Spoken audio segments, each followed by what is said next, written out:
Bonjour et bienvenue dans ce nouveau tuto. Alors aujourd'hui c'est pas exactement un tuto à proprement parler, c'est une mise à jour de tuto. Donc c'est en fait pour mettre à jour le tuto MySQL, donc pour exploiter une base de données de type MySQL avec Python. Alors j'étais parti d'un script qui était relativement simple pour faire pour explorer une base de données avec une petite interface graphique très minimaliste. Et il se trouve que j'étais sur la version 2. Quelque chose de Python et que maintenant on est passé à la version 3. Quelque chose. Et le code a changé. Alors il n'a pas changé énormément. En fait c'est juste un module qui n'est plus compatible. On va voir ça.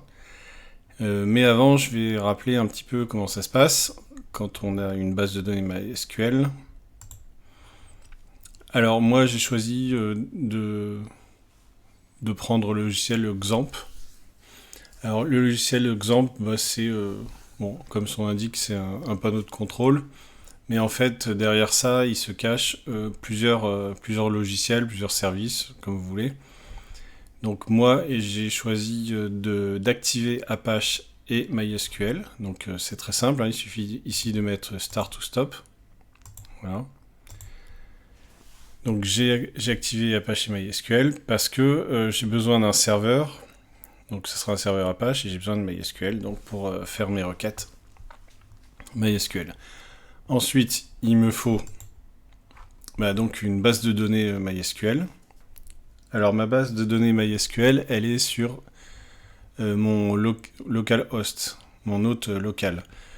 Donc on peut taper soit localhost, soit 127.0.0.1.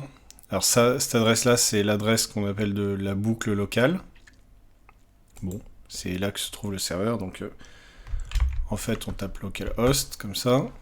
Et on prend PHP myadmin, donc administration de base de données, voilà, PHP, tout ça a été fait en PHP. Donc ma base de données MySQL, elle est là, c'est la base test. Et je vais utiliser la table qui s'appelle annuaire, que j'avais définie. Alors c'est exactement la même que dans l'autre tuto. Donc là, c'est juste un rappel du contexte. Voilà, donc là, tout est en place. Et je vais utiliser un code. Alors, le code qui est à gauche, c'est l'ancien code. Et le code qui est à droite, c'est le nouveau. Alors, comme vous pouvez le constater, c'est plus ou moins exactement le même. Seule petite différence, c'est que là, j'ai utilisé le module MySQL Client qui n'est plus supporté par la version 3 de Python. Donc à partir de la version 3, 3.1, 3. Je sais pas combien on en est. Enfin, en tout cas à l'heure actuelle, à l'heure où vous lirez, vous entendrez, ces bonnes paroles. Et ben voilà, donc MySQL Client, il est plus supporté, donc c'est version 2. Quelque chose uniquement, peut-être même version 1 aussi. Et ce module, je vais le remplacer par PyMySQL. Donc c'est l'équivalent, quoi, mais pour la version 3 de Python. Donc en fait, une fois que je fais mon import, la seule différence, c'est que au niveau de la connexion à la base, forcément, je vais faire appel à ce module qui était MySQL Client, il est plus valable, donc je vais appeler le module PyMySQL. Voilà, c'est la seule différence, et après, exactement la même chose. Voilà, comme vous pouvez le constater. Même nombre de lignes, tout est identique.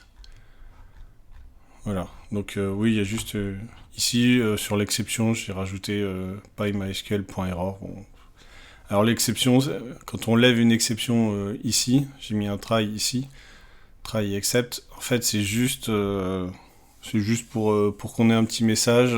Très généralement, le problème qui va se poser, c'est quand on a oublié de mettre le serveur Apache et d'activer MySQL dessus, quoi. Voilà.